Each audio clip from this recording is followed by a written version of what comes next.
We're looking at this marker where this, well, Civil War event took place, where had some ancestors killed in their sleep, and it's been a family legend for generations, and it's good to put eyes on the place where it happened.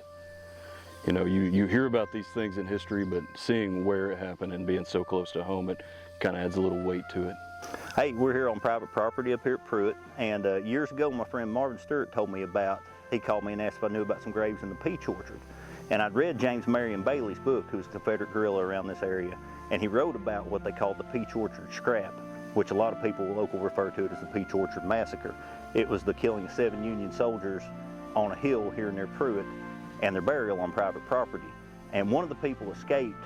The legend says that they camped out for the night. They were home on furlough, and these Confederates began tracking them because there had been some murders, and the Confederates suspected them of killing them.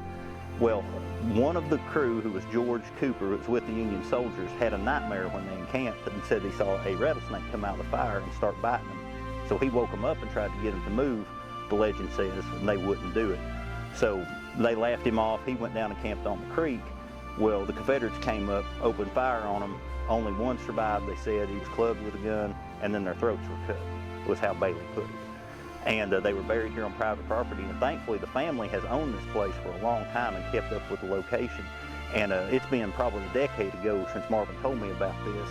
And we got hold of the family, made sure it was okay with them, and we actually got some of the Harp family descendants, and we came together and we decided to mark their graves here today. So, something as huge as the Civil War, you think of big battles, you think of these rolling landscapes out east where you had these armies meeting and facing an honorable combat, and then in these hills, it puts the weight on it. In these hills, there was a different human price. There was more guerrilla warfare. There was a lot of stuff like this happening in the night on both sides, and it makes it real because it's part of your family history.